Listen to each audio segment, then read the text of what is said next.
Bharatiya Janata party का extended मान लिया जाता है उसको। मुझे लगता है कि क्योंकि भारतीय जनता पार्टी सनातनियों की बात करती है, बाकी लोग नहीं करते हैं सनातनियों की बात। और जब सनातनियों की बात करते हैं तो उसके साथ लेकिन, किंतु, परंतु आदि आदि शब्दों का प्रयोग करते हैं।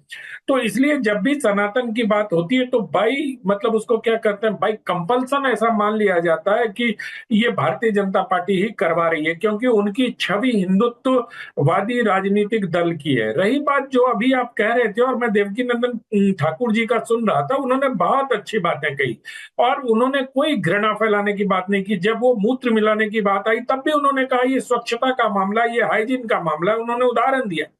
और साथ ही कहा कि अगर ऐसा होता है, और मेरा भी मानना यही है कि सभी जगह पर पवित्रता एक विशेष स्थान रखती है, और हिंदू धर्म में भी, सनातन धर्म में भी, अगर 9 दिनों तक किसी को किसी चीज से आपत्ति है तो उसके लिए सरकार को क्यों मजबूर किया जाए हर चीज के लिए। अगर आप हमसे कुछ अपेक्षा करते हैं तो आपको भी आगे बढ़कर एक बात करनी चाहिए। अब गंगा जमनी तहजीब जो सबसे बड़ा फ्रॉड है इस देश का, उसमें भी अगर आप 1 मिनट के लिए उसको मान भी लें, तो गंगा जमनी तहजीब में भी अगर गंगा आगे बढ़ रही है तो यमुना को भी तो आगे बढ़ना पड़ेगा, तभी तो अच्छा संगम होगा ना। लेकिन यहाँ क्या होता है कि अपेक्षाएं सारी गंगा से होती हैं और यमुना को छोड़ दिया जाता है कि आप बहते रहो जैसे मर्जी, अपने साथ जिधर मर्जी हो उधर घुस जाओ। तो मुझे लगता है कि ये मानसिकता बिल्कुल ठीक नहीं है। इसी कारण से ये हर पर्व त्योहार के समय ये कहीं ना कहीं से ये बात उठती है। अब मुझे लगता है ईश्वरी जी की समय आ गया है कि दोनों समुदाय के लोगों को आपस में बैठकर इस पर बात कर ही लेनी चाहिए। क्या फायदा हर समय संभल जैसी स्थिति पैदा हो जाए, हर समय ये वाराणसी में कल जैसे म्यूनिसिपैलिटी ने बैन कर दिया मांस की बिक्री का, अभी आपके यहाँ चल रहा है मैहर में ऐसा हो गया। तो क्यों ना जो मांस विक्रेता है वो इस पर स्वतः निर्णय ले ले कि हम, अगर ये हिंदुओं का त्योहार है और इसमें मांस मछली वर्जित है, शाकाहार का व्रत है, तो क्यों ना हम उनके लिए एक उदाहरण प्रस्तुत करें और साफ सफाई पर ध्यान देते हुए मांसाहार परोसना बंद ही कर दें। आप देखिए पुरानी दिल्ली चले जाइए, क्या हालत होती है ईदगाह के आसपास की।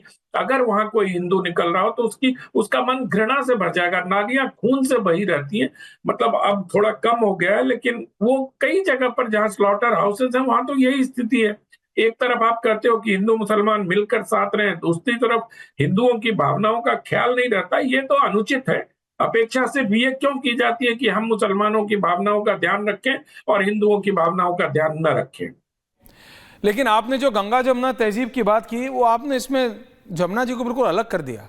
पर यह बात सही है कि जमुना जी बहुत गंदी हो गई। नहीं, मैंने तो कहा ऐश्वर्य जी वो बहुत ही फ्रॉड है। पर जमुना आप जी बहुत याद गंदी करिए हो गई गंगा है। जमुना जमुना तहजीब जिस जी को बच्ची ने साफ दिया था करने की उसको बेहद उसके भाई आवश्यकता ने है। मार डाला। ये तो सारा रियलिटी है। आई एम सिखों ने जस्ट ये टॉकिंग ऑन टर्म दिया फैक्ट्स। था गंगा जमुना तहजीब, और तो औरंगजेब ने उसकी हत्या कर दी। मैं समझ रहा हूं तो आनंद। इसकी तो शब्द आनंद देने दादा, वाले आई की ही अंडरस्टैंड हत्या योर हो गई, पॉइंट, तो इसलिए मैं बट आप उसको मेरा इस पॉइंट सदी नहीं का समझ सबसे रहे। बड़ा फ्रॉड मानता हूं। मैं आपका पॉइंट समझ रहा हूं, लेकिन आप मेरा पॉइंट नहीं समझे। प्रेम दादा, जब देवकी नंदन जी कहते हैं और मीट बैन की बात होती है तो क्या आप कहलवाते हैं?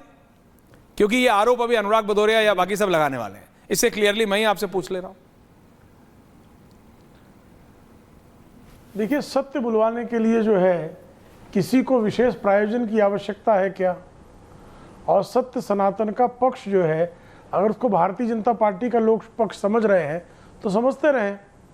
देखिए, एक रहीम दास का बड़ा प्रख्यात दोहा है, कहु रहीम कैसे निभे बेरुके रुके संग, इक रस झूमत आपने इक्के फाटत अंग। जिसका अर्थ है कि रहीम दास कहते हैं कि कैसे बेर के पेड़ और केले के पेड़ का कैसे मित्रता निभे, एक अपने रस में झूमेगी और दूसरे का जो है तना फट जाएगा।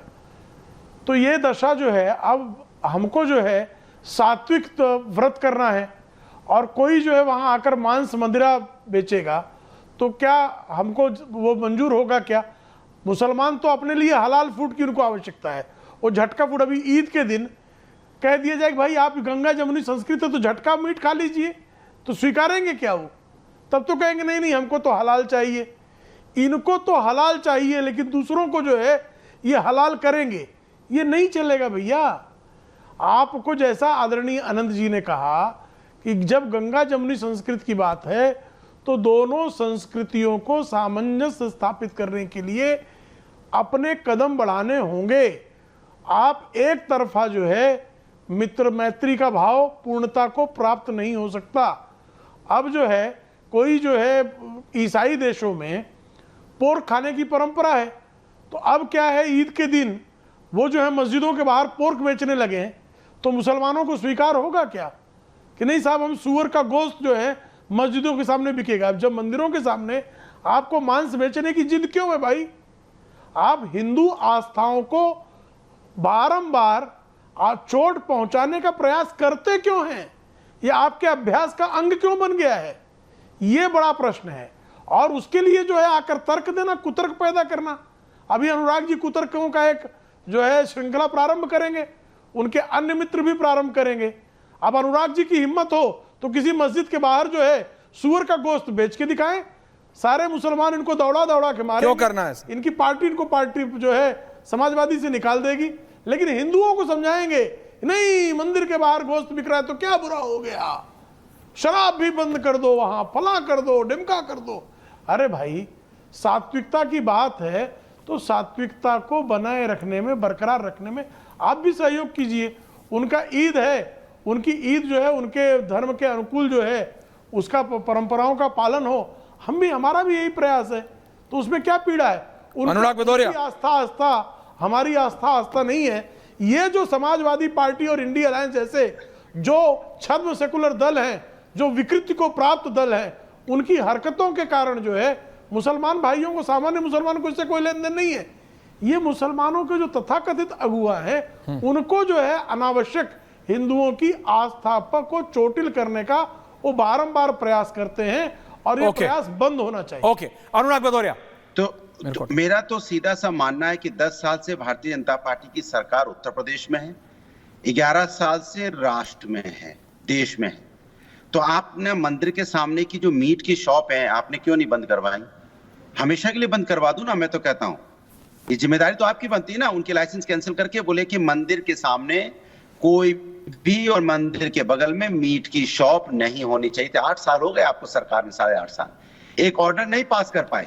लंबी लंबी बातें यहाँ बना रहे। समाजवादी की सरकार नहीं है, एक एक करके 8 साल से आप क्या कर रहे थे? समाजवादी पार्टी की अधिकारी, प्रेम जी एक एक करके, आप बोले कोई नहीं बोला, मैंने बात सुन, आपको मैंने सुना था, आप परेशान मत होइए। अनुराग जी सिर्फ शीर्षक दे रहा हूँ आपके कथ्य को। अरे हो गया, आपको सुना, आपकी झूठा मैंने सुना, लेकिन मैं आपके बीच में बोला नहीं। मैंने कहा 8.5 साल की आपकी सरकार है कि आपने ऑर्डर पास किया मंदिर के सामने, फिर बीच में बोले पोल बीजेपी की खुलनी लगती है तो दर्द होने लगता है। मैं कह रहा हूं कि आपने ऑर्डर पास किया, मैं तो कह रहा हूं ना ऑर्डर पास किया आपने कि मंदिर के अगल बगल में उसके सामने कोई मीट की शॉप नहीं होनी चाहिए। मैं तो कह रहा हूं आप मुझे पूरा विश्वास है, आप प्रतिवेदन देंगे समाज की तरफ से। और इलीगल है तो फिर क्यों है? समाजवादी पार्टी आज प्रतिवेदन देगी। सवाल दोनों है, लीगल है तो लाइसेंस आपने क्यों दिया, इलीगल है तो फिर क्यों चल रहा है, सवाल ये है।